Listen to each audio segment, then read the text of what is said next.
name is Sadie Bowles. I'm with the American Grassfed Association, and I get in my opinion, probably one of the best jobs. I get to talk to other regenerative producers and companies that help make that happen. And today I'm with Aaron and Steven from Powerflex and get the opportunity to have a little bit of time with them to talk about what they do and how they do it best. So we'll just jump right in. Aaron and Steven, whichever one of you wants to start, let's just do some introductions or backgrounds, a little bit of background, and then how you ended up with Powerflex. I'll jump in first. So my background, did collegiate livestock judging, always grew up around agriculture. I tell people I got the opportunity to work on a lot of different operations because I would jump in the truck if anybody would let me come work for the day. And so between horses, agroforestry, cattle, sheep, and goat, worked in a lot of fields. And so pursued that through college, got an animal science degree with a minor in range and wildlife management. Started my adult career as a ranch manager and continued to follow my passion and with agriculture. Very traditional agriculture upbringing. And then when I graduated school, our city had 30 days of water left. And I started looking at ways that we could improve that. And so that was kind of my entrance into the regenerative part. Was looking at how we could manage our water and resources better. And so from over the years, that rabbit hole has continued to open up and just something I've continued to explore. Now we raise Dorper sheep here in South Texas, me, my wife, and 2 kids. So love the sheep industry, love the cattle industry, and really looking for opportunities to bridge over between traditional agriculture and just a way of being continue that stewardship of land. Quite all right. I'm Stephen Foster. I grew up in a cattle ranch family in West Texas, and as my kind of corporate career's taken me across the country, I've run livestock across much of the American West. So I've raised cattle in Utah and Idaho. I've raised some bison as well in those same environments. Just barely moved back to Texas. So yeah, I'm back here in San Antonio. I also spent a few years at the American Farmers Association and have like a deep passion for horses and how horses are used in agriculture and in livestock production. And I was introduced to kind of some alternative and regenerative ranching kind of practices of all places online. I can't remember if it was YouTube or TikTok or something like that, but I came across some of those practices, and I was running bison at the time, and a lot of the natural function of how bison utilized the property were these same kind of concepts that I was seeing and reading about and hearing online. And I just thought, gosh, if we could just mimic a lot of the same principles with cattle side, it would be so much more effective and efficient. I was also like I think a similar plight to like a lot of cattle ranchers where I was just trying to figure out how do I eke out another, like how do I stay full for another year, at least try to break even, how do I not lose money this year? And so I was just looking at how do I reduce input costs and just figuring out how to get more out of my grass. That was a huge piece of the puzzle for that, which is a big reason I ended up in rotational grazing practices, is just to get more out of it and to try and make some more money, right? Just a little bit more. That would help me like get to do it for another year. And so I've been involved with regenerative ranching for 4-ish years now. That's when I started to convert a lot of my practices into that. And it's been really ridiculous. Talk a little bit about what setups you liked and what worked for your polywire and everything when you were rotating in those cold and frozen climates. Yeah. So all right. So it's a different game when you have to deal with like feet of snow on the ground, right? And actually, Sadie, you probably have a pretty good sense for this too. Like, there's a few tricks that I would tell people when you're trying to run rotational grazing in those kinds of environments. And first one is like preparation is like pretty key. Right? Like anybody who ranches where it gets snowy and icy knows that you cannot put off your prep for winter. Because once it hits and you're just done, right? And there's just nothing you can do about it. And so one of the things that I would do is I try to pre-plan out how I wanted to separate out across those paddocks. And then I would drive in T-posts that I would use to actually connect up to over the course of the winter. So that's a really, really easy way to do it. That being said, every now and again, you'd be like, I messed up on how I planned this. We have to like put something up on the fly. Um, Plastic posts are a big no-no, right? Like they just don't work well in that kind of environment. And so we just don't use anything like that. What I did kind of like is actually using those fiberglass. These work pretty good. You can be careful when the ground freezes and it's hard as a rock, you have to be careful and try them in. So I would use like a piece of rebar, and I would just pound in a piece of rebar as like a pilot for my fiberglass post, and then follow it up. And that worked pretty good as if I didn't plan it all. And I had to do something on the fly. I've seen guys use drills too. They'll just like drill right into the ground, like a hand drill, and then they'll use that as a pipe, which good too. Yeah, I just had a piece of rebar. So I didn't feel bad about it. It's easy to like keep in the truck. I didn't have to worry about the battery being drained, anything like that. So that's one of the things, but then you also have to consider, and anybody who's in this environment gets this too, is the forage. It changes obviously in its like nutritional value course of the season. You have certain animals that are better at digging through snow and ice than others. And so you have to watch your a little bit closer to watch where the disparity in feed is happening across those different animals. And sometimes you have to separate them out to make sure that the ones that are just not as good at it actually get a shot at some grass. And so, yeah, there's lots of little weird things that you have to worry about and do when you're working in that environment. And obviously, like spring calving can be very interesting if you're real early, right? You just, there's a lot of stuff to consider as you're going through it. Sadie, what are some of the tips and tricks that you found work best for you in those colder winter months doing the rotational grazing? What are some of the tools you like? Well, I'm a I don't even know if this is the best thing to say, but a cheapskate. So I'll get those metal rebar posts just from Baumgars and pound those right in. But I think, like what Steven said, the best option is to just have all your posts set up in the fall, have all of them already pounded into the ground. So the only thing you have to do is string poly. And then the only time you really get caught is if you get a good 3-foot snow, because then those posts are buried up to the insulator.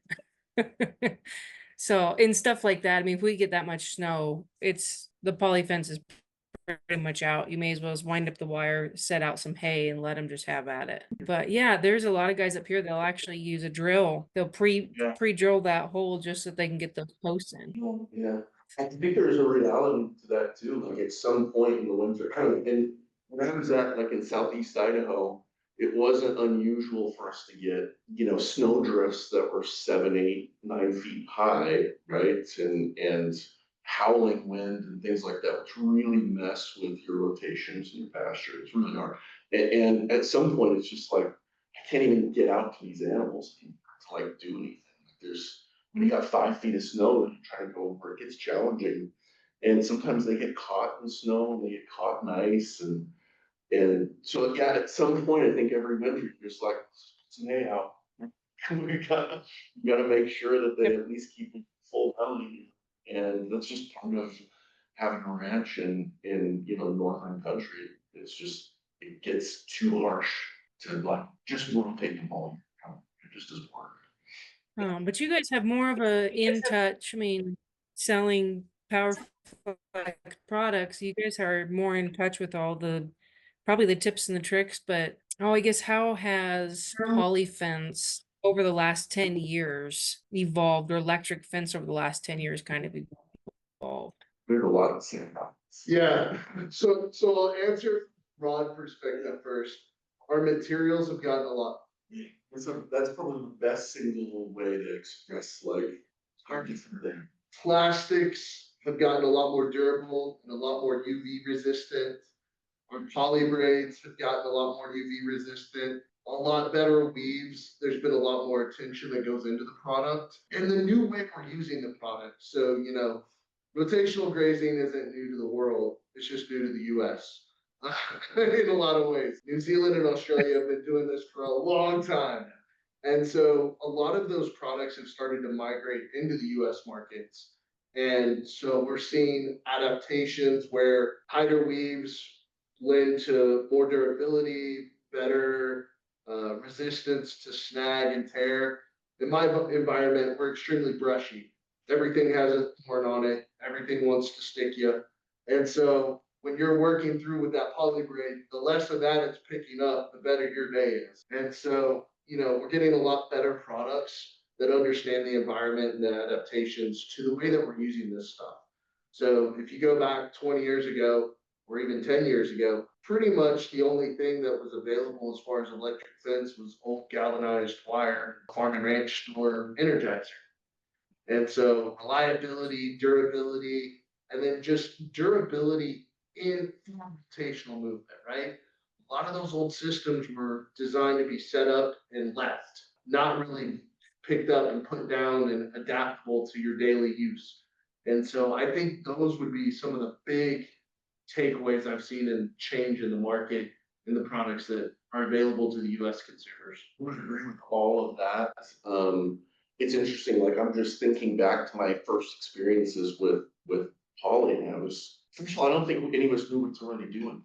I don't think, right, 10 years ago, we really understood what it was even. And so I remember like buying like my first strand of it, just thinking it was for like high visibility. Like that was the purpose for it, and stringing it along is like my premium fencing. And it was nasty stuff, to be fair, right? Like the plastics in it were just not very malleable. And after a season or two, it fell apart pretty good anyway. But when you start to realize, like, no, it's made to be handled and reeled up and unreeled, and going from a twist to braid is a huge, huge change. And it seems like a silly renovation makes all the difference. The way that the filaments in the actual poly braid work together is like stuff you just didn't understand 10, 15 years ago. And so a lot of, even like how do you, like when I bought my first like poly twine, basically, I didn't even know like you needed like a hand reel or anything. Like it just like got it and pulled out like a piece of rebar stuck through the reel, and that was, you didn't know how to use it really. Yep. And so we've come a really long way on not only the product itself, but just like an understanding of what to even do with it and like the applications for it. And how you use it to cross fence something or build a temporary paddock, or what kind of posts you even use with it. I mean, we were putting all of that stuff on T-posts with insulators, just like you would like your galvanized wire. Like we just didn't know any better on a lot of it. And so, yeah, I think along with the advances in the technology, we figured out how to utilize it. And you guys obviously have animals. We already covered that. How are you utilizing that? What's that look like at your place? I mean, from what type of critter you have, and then single strand, or if it's netted. I mean, how often are you moving them? Just what does your system look like? Yeah, so I'll go first. I'm in South Texas, run Dorper sheep. And so we actually rotate between 1 and 3 days, depending on vegetation and kind of what we have going on. So we do use a very adaptive system. We actually fully set up the paddock every time. So we're not running a hot main line and branching off of it. We're actually setting up a self-contained paddock each time. We're able to contain them behind two strands of pollen. So my particular favorite setup is I actually use a pigtail post with a insulator on it for the second strand. And then I'm able to adjust that insulator up and down as I need to. We have a lot of topography changes, even height of the grass. Sometimes I'll set it up a little higher to avoid things. And I've actually had really great containment behind that. We're able to put a lot of pressure on them to really utilize some of that forages. A lot of our pastures are really healing and starting to transition back to perennial grasses. And so the sheep are actually starting to use less of that and still really dig around for their preferred forages. And so because of that, we've actually started putting more pressure on them and keeping them in a little bit tighter grouping. And so we're seeing that we've really done a lot for the land. We're excited about the opportunity to start incorporating cattle and large ruminants again, to take advantage of some of that perennial grass. With that being said, I can actually use the exact same setup. So whether those pigtails are a single strand or a double strand, we could actually run them all together as two large herds. So excited for that change. We'll probably start implementing that next spring, as we start our green up. So really, really excited for that part. And then we actually use a pretty low joule energizer. So on half mile, we actually use about a quarter 0.25 joule energizer. And just for the audience, our recommendation is 1 joule per mile of wire in general for poly. And what we find is a lot of times the reason that people are having a hard time is that the grounding is usually not sufficient for what they're running. So if you're having a hard time keeping animals in, I always recommend take a voltmeter to your ground. Your ground should have 400 volts or less running through. Okay, zero is the best, but 400 volts or less. It's an easy way to see if your energizer is actually putting out more than what you're grounding. But I mean, I sat down, I had some stuff come up, some family stuff. And so I set down some poly wire on the ground and expected the animals to cross it and turned off the energizer and left for a day. When I came back, the sheep were still in the paddock. And I actually had to go in there and push them over the down lines. So once you have the animal trained, it really is efficient. It really works. And that's not a crazy hot energizer. No. But you know, when you balance the amount of groceries they have with the containment, it's a really efficient system. And there's a lot of benefits you can get for that. It's really interesting.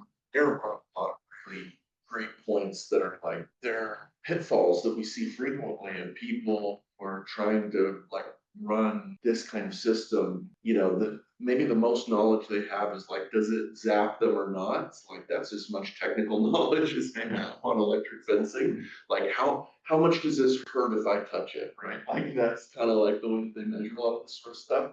And so I've seen so many instances where I've watched somebody just say, my animals aren't staying in, so they just go hotter and hotter and hotter on their energizer to try and get their animals to stay in. But that's not really the issue.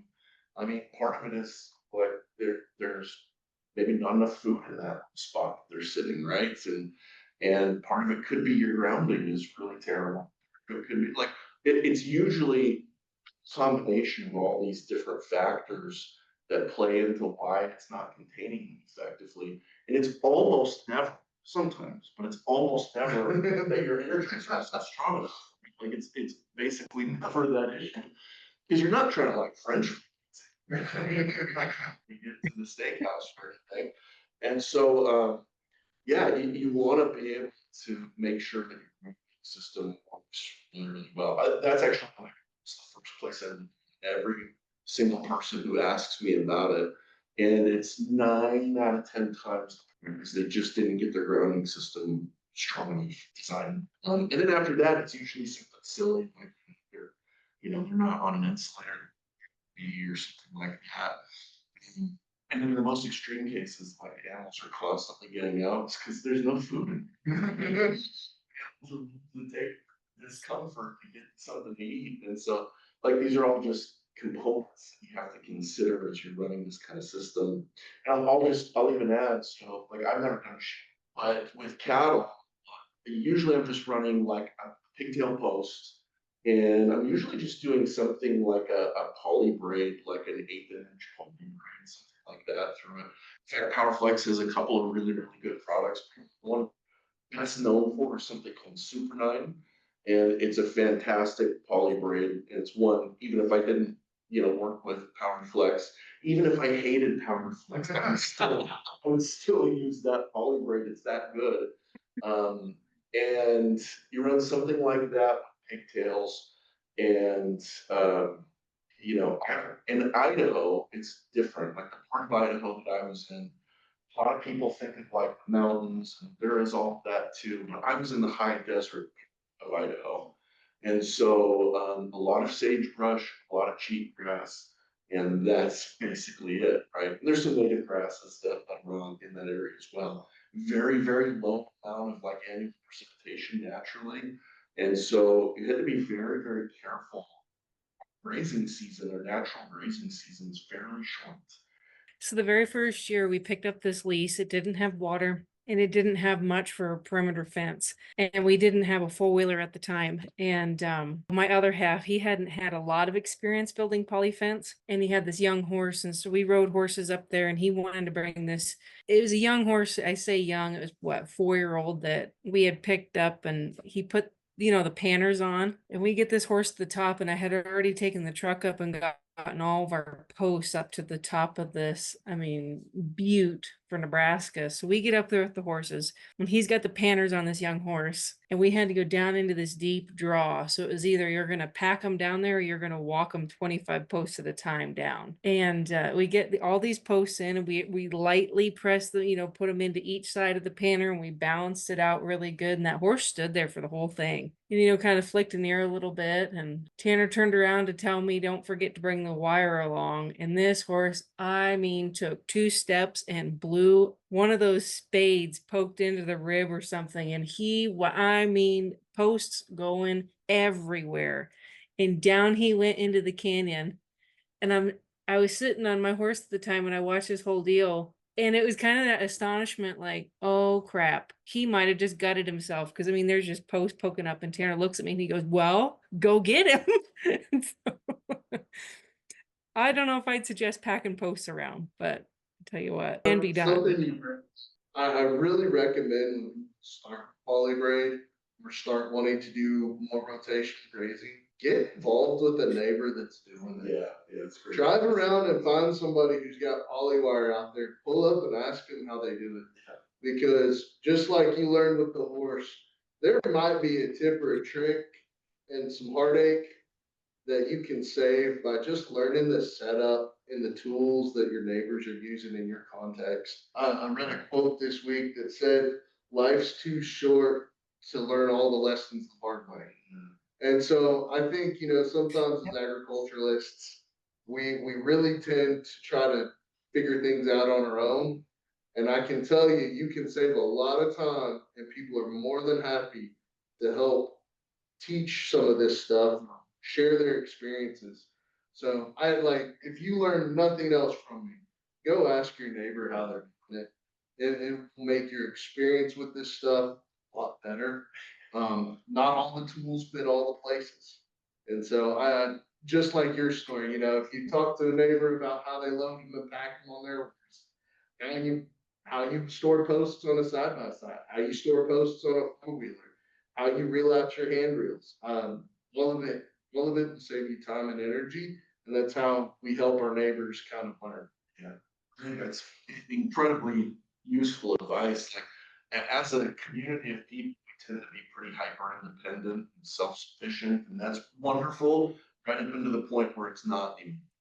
And we're stepping on top of that. So it's a rough kind of combination of traits. But yeah, it's so true though. Like I can't tell you how many folks have made it an attempt to get into rotational grazing, and they don't ask enough questions, and they don't ask their neighbor, and they go and they buy the wrong products, and they end up with, you know, something that's not high quality, and they go and they try it, and they're just like, the hell with this. This is too hard. I don't want to try to do this anymore. I'm just gonna go back to the way that I've always done it. And we've unfortunately lose people from that practice because they're not always well educated as they try to get into it. They don't like learn from other people's mistakes as they get into it. And I'm not blaming that situation. I just think there's opportunities there for us to learn from one another.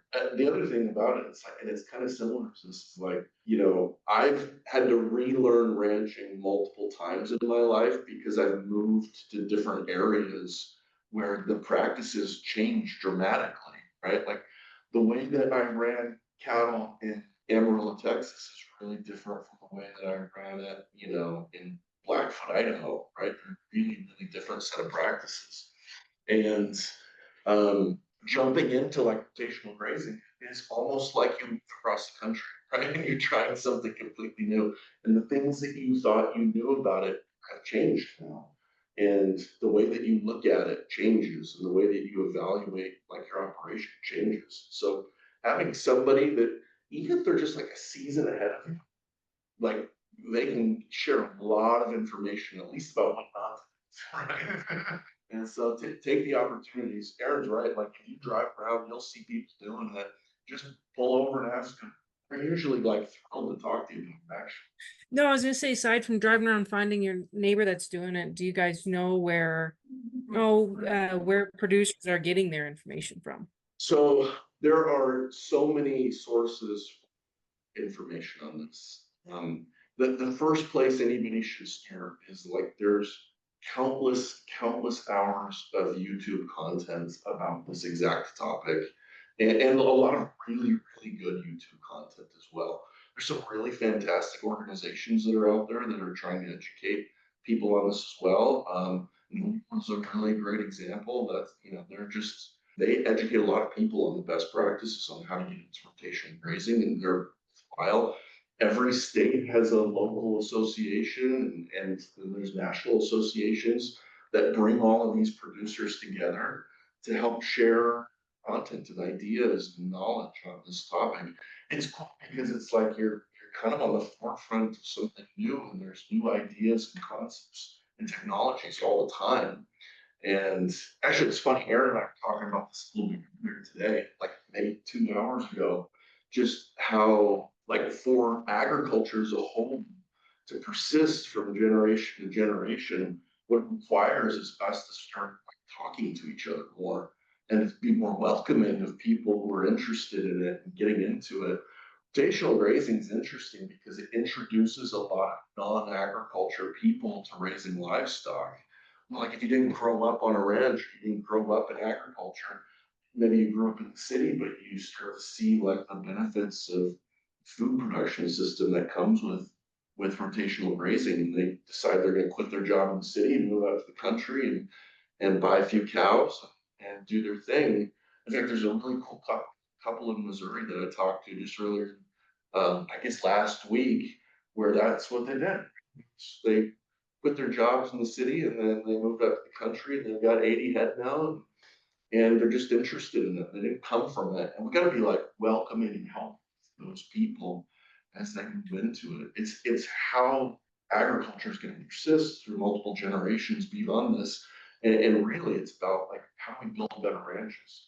And I think at the core of it, like when I talk about Powerflex and what we're trying to do, you can be a conventional rancher, you can come from, use some of the same tactics that you used, like that your grandpa taught you, and I hope you do, right? I do that also. Or you might move into some of these like kind of renegade ideas that are a little bit different, that challenge the status quo. And at the end of it all, though, like all we really care about is helping people build better ranches and helping them be more profitable and helping them be able to pass on this lifestyle to the next generation of people behind us. And that's ultimately the mission that we're really trying to accomplish, is just help everybody be more successful in what they're doing. Awesome. Well, and you'd mentioned it a little bit there. Well, and I have kind of my own opinion on this too, but how does incorporating electric fence and portable water and other tools, whether it be grass-fed or conventional, incorporating those tools into your operation affect profitability? If you're looking at your inputs, whether we're talking about soil amendments, equipment, fuel, all of these things are huge costs, and they haven't gone down. They've exponentially grown. I saw somebody the other day, and he goes, our corn prices are, I'm gonna misquote this, so no corn farmers out there come for me, but he said, essentially, we're still at 1940 prices. In 1940, a tractor cost $200, and now it's $500,000. And so like our inputs have just exponentially increased.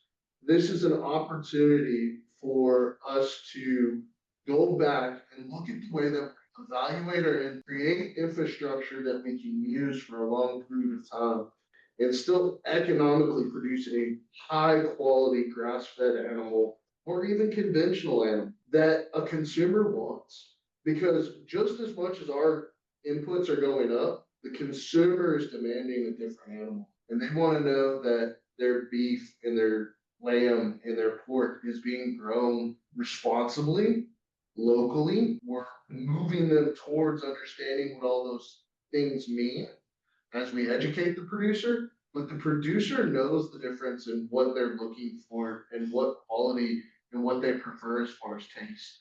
And so we're having an opportunity to not only see a premium price for some of these products, but also lower those inputs and really, just like Stephen was saying, keep people on the ranches.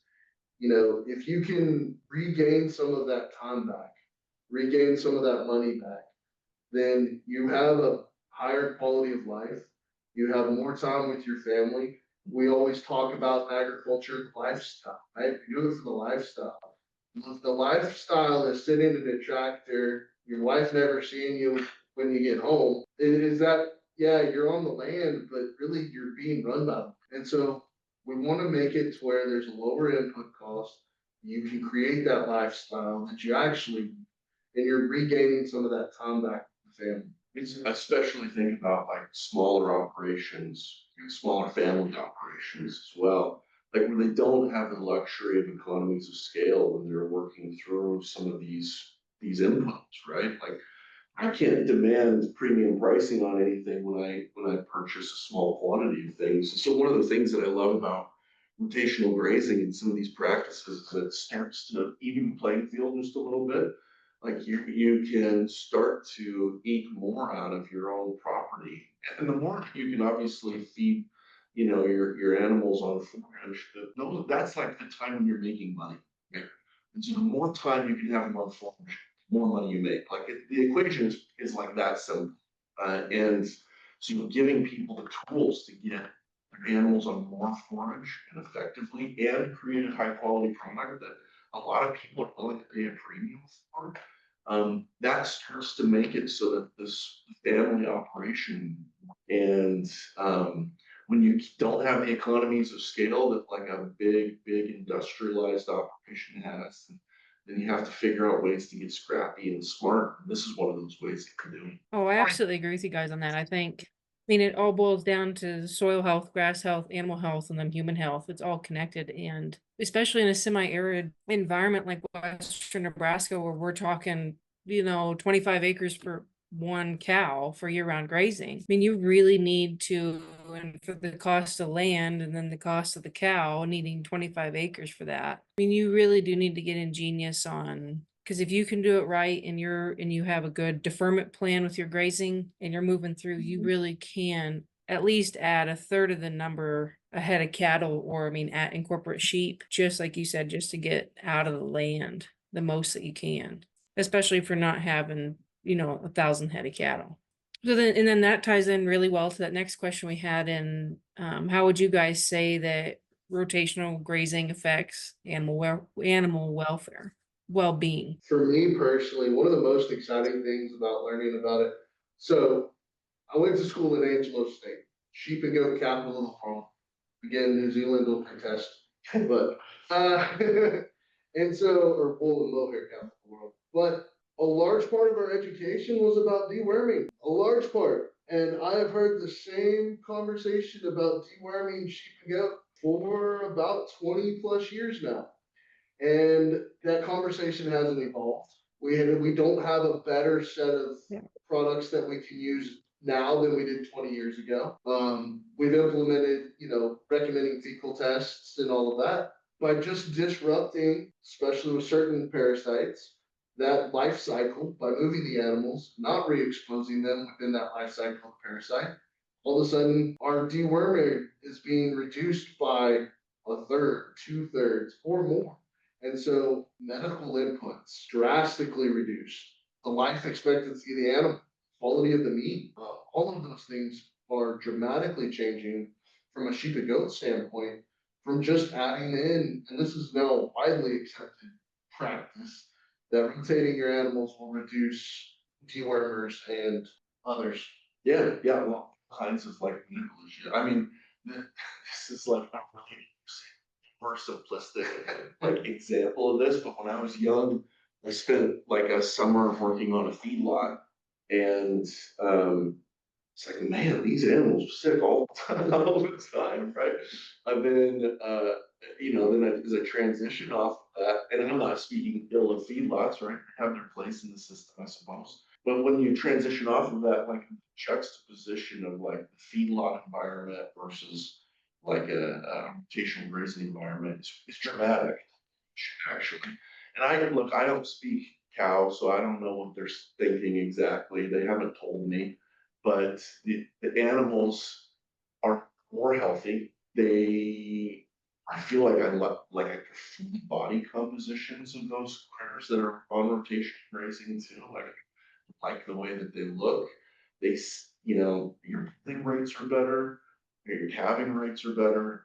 Like the size of your animals tends to improve. I can get a bit of a smaller calf, like talking about that. And like it just seems to do good things for the animals. And I'm not a psychologist or anything.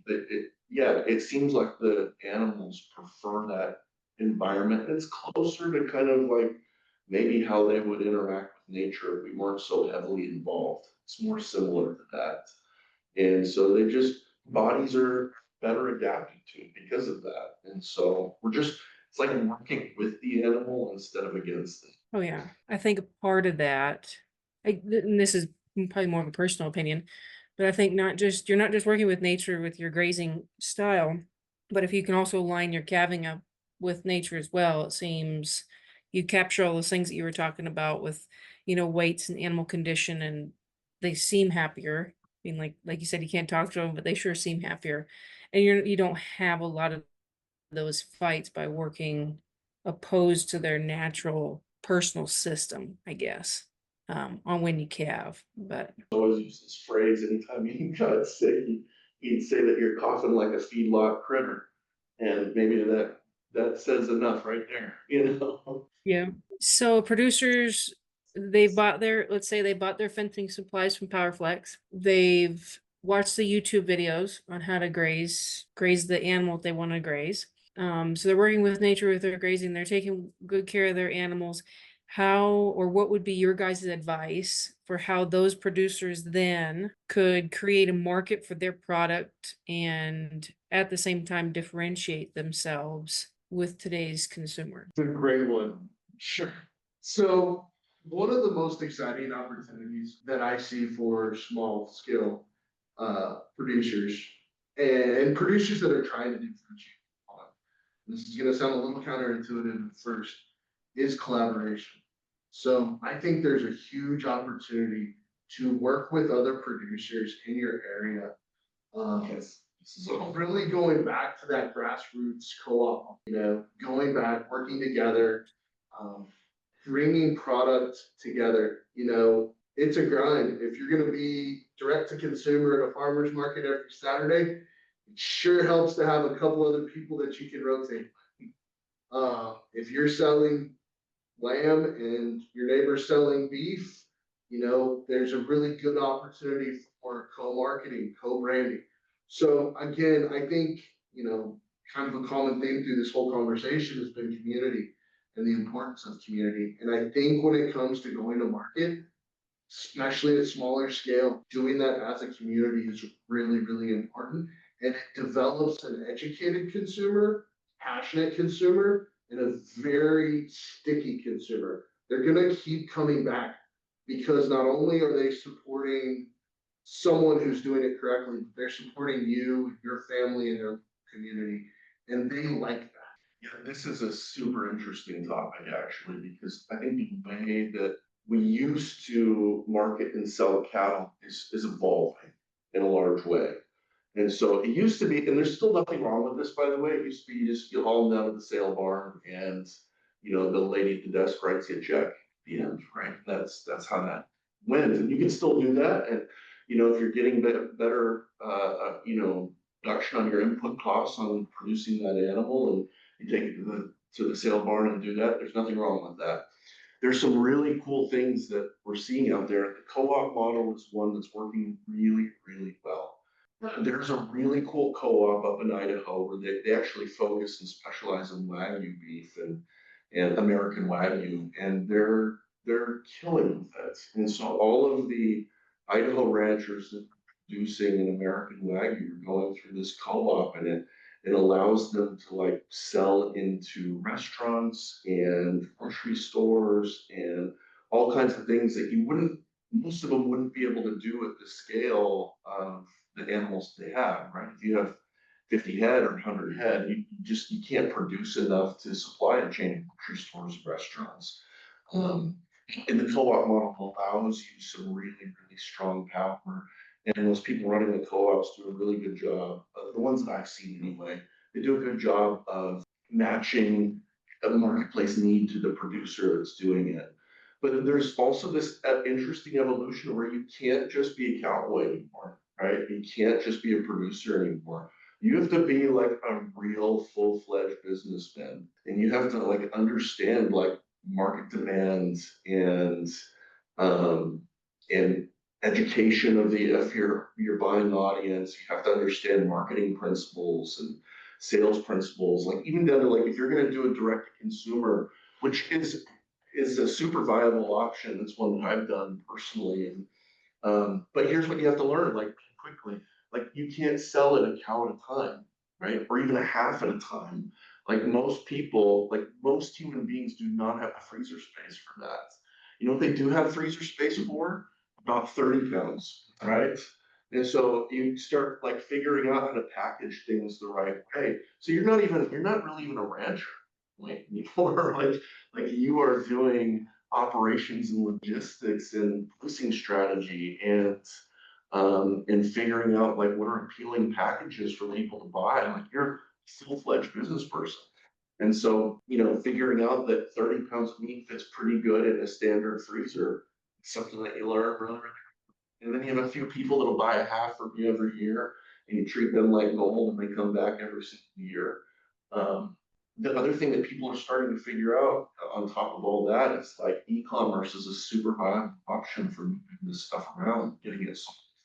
Um, a good website, and there's a lot to be said for this. We don't have time to go into like how to optimize a website for e-commerce. Like a good website that accurately and attractively portrays like what you're doing and the products that you're selling can go a long, long way. And there's some really successful companies that are just branching operations that have gone all in on e-commerce, and they're selling tons and tons and tons. So you gotta get a little bit creative on how you're doing things. When I was doing bison, I think I mentioned this before. Like we contracted the local restaurant, I did bison burgers. And that sort of fell into my lap, and I did it on accident, right? It wasn't like a genius idea I had. It was a friend of a friend figured it out for me and told me and connected us. And then all of our excess, like that, what didn't make sense for the restaurant business, we ended up contracting with the bison jerky maker on the other side of the state. And so there's lots of different ways that you can market and sell your product, and you just have to start thinking through what makes sense for you and what you need to do. I love certification programs like American Grassfed Association. Certification is a great way to set your product apart, but in and of itself, you still have to educate the consumer and take time to educate the consumer. Whether you do that through a co-op or a conglomerate, as an industry, we're trying to still differentiate, okay, what is 100% grass fed, what is grass finished, what is all of these different standards. And so there's still a lot of noise out there for the consumer. And so no matter whether you go through certification, a co-op, whatever it is, understand that you're still a bridge for the consumer to understand what they're looking for. And the more that we can interact with the consumer and educate, the better the industry, no matter what part of it you're in, is going to be more successful. And I'll maybe my last word on and this is a topic I actually feel very very passionate about. Like each one of us that goes to sell our product on the market is a representative of all the rest of us too. And so making sure that we're portraying what we do accurately and positively is so critically important. And so, you know, every time that somebody sees me at the gas station wearing a cowboy hat, they're judging every single cowboy in existence on that, right? And their interaction with me. And it's no different when we go to market, right? Like people will just assume that this is what the industry is. And so if we handle it the right way and portray the industry in the way that, you know, all of us feel and all of us understand and know and feel strongly about, then it's good for everybody. Oh yeah, I can completely agree with that. And that's and it takes, I mean, another piece of that is making sure your product is finished and ready to go. You're not selling something that's underfinished because the consumer doesn't like it, and then they make, I've heard that plenty of times selling product to people, the whole I've had grass-fed beef and it tastes like shoe leather, it's not good. It's like, well, Yeah. are you sure? Is it finished? If you don't get it finished, I might agree with you. But so I think it's important also to have a product that is really good. But I mean, you got to start somewhere too. So what would you say, and this is kind of a pivot maybe, but what would you say is a tool that you yourself are most excited about in the rotation grazing space? Yes. First of all, I think he's gonna take mine. No, he's not. I'm actually, so the thing I'm most excited for is water development. You know, infrastructure in the US for water development. You know, without water, you have nothing. So until we can start, there's a lot of really cool products coming down the line for water development for producers. HDPE polypipe and the ability and access to that has dramatically changed the availability of water and the adaptability of water. So being able to move water within a paddock and be able to change rotational patterns and grazing patterns, really leverage the grass and the soil and the land the way that you want to is huge. And the more that those products continue to get better and develop, and we get better mobile water containment and better distribution, it unlocks so many opportunities for the rotational grazer. So that's going to be my answer is going to be water development in the near future. That's a good one. I've got two. I'll bring on mine. The first one is, I mean, just the outrageous access to information, knowledge, and products. Right? It used to be you just like went down to your local feed store and hopefully there was somebody there and I could tell you about what you were trying to do. And then maybe they had a product that would like work for you. But like honestly, anybody in the country, you can go to powerflexfence.com and you can the best point brand in the world, right? And we'll ship it right to you, right? And so that's pretty amazing, honestly. And then on top of that, just being able, like, I can sit on, and I have done this, sit on my phone at night before I go to bed and watch hours and hours of just content about, you know, what the poop does to the soil. So you get real deep in that rabbit hole. It's really excellent. Okay, so on top of that, I think one that I'm excited about just because of the applications to some of the areas that I've ranched in is virtual fencing. You knew what I was going to say. Yeah. Virtual fencing is really, really interesting, particularly when it's applied to some of the giant swaths of public land through the American West. And so a lot of ranchers are running their livestock on BLM land leases, on Forest Service leases, on thousands and thousands and thousands of acres. There's one ranch up in Oregon that I've done some work with in the past, 1.3 million acres they're running their livestock on. And I think of like actual land they own, it's like 1,000 acres. Like it's not that much.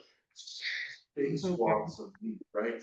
Now, what's interesting about this lease versus like leasing it from a private landowner is this is public ground, right? And so as American citizens, we get access to this public ground. It can't be restricted. And so I don't have the ability in almost any case to be able to set up fencing the way I want to on, on a BLM land lease or a Forest Service lease. And so virtual fencing allows you to take these animals on these giant swaths of public land that you can't restrict any access to in a way that we've never really been able to do in the past. And it solves some really, really cool problems for those ranchers that are in those spaces. So, and so one of our leases is a state deal. And what I've thought about virtual in means of just getting to some rougher areas because it's in the buttes and it's in these big canyons. And we're building polyfence in all of it. So, I mean, one, it's a good workout and it would save me a lot of time if I used virtual fence, but I'm hopeful over time that can get even more affordable yet to do. Still, the technology I don't feel like it's arrived yet, but I think it's getting closer. I think in the next 5 years, we'll see it become affordable, and I think we'll see it become effective. There's a friend of mine who's got a ranch up in Sweet, Idaho. It's the name of the area that he lives in. And it's just, his ranch is literally on a mountainside, right? And it's beautiful. But the way he actually puts out fencing, and like if he's doing poly wire, is he has a hand reel that he has drilled into a saddle, like into the wood frame of the saddle. And so it just sits on a horse that he takes across this like super rough country, and he can just reel and unreel poly braid just right off of his horse. And that's how he's running it. We actually make a product that's basically the same thing, but it goes on like an ATV or a side by side, and he's just doing it off of his horse. So, but it's the only way he can get up there and do some of that stuff. So yeah, it's interesting. Well, is there anything else that you guys think is important or pertinent that we talk about, I guess, or cover today? Make sure we get our bases covered on. We can talk for hours. Yeah, I mean, this is a space that we just, we work here, but we're also happen to be passionate about this too, right? And we were passionate about it.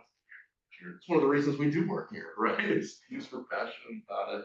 And so it's a topic we speak on for many, many hours. And if you actually sat in the room that we did day to day, that's basically the conversation that we have like throughout every day. And then, in the meantime, we're like, oh yeah, we got to do some more writings. But yeah, it's talk on how we help, we help producers build better ranches for them and their families. It's an amazing space to be in, and I think we feel very fortunate and very blessed to be able to like lend our time and effort to it. It's a cause that matters. Awesome. No, I really enjoyed chatting with you guys, and it's been fun just the past couple weeks, kind of probably I guess talking to Aaron more the past couple weeks, getting caught up on what you guys are up to. And I've really enjoyed you guys a lot, and I really do appreciate giving your time over and doing this interview or this podcast. Just sharing wisdom with next generation, other people. Absolutely. We've enjoyed the information and partnering with the American Grass-Fed Association, and then learning about all the different operations that they're involved in around the world. Everything from caribou to overseas, and been a really strong partner. So really appreciate everything that they're doing to push forward, quality meat and consumer experience. Awesome. Well, I think that'll cover it for our week and interview. And well, I just again thank you guys for your time, and we'll hopefully run into you. I assume you guys will be in Santa Fe here in November. I'll have to let you know about that one. Cool. Well, I'm gonna go ahead and I'm gonna shut this down, and then Aaron, I'm gonna shoot you a call real quick. Awesome, sounds good. Thank you, Sadie. All Appreciate right. it. Yes, sir. See you guys.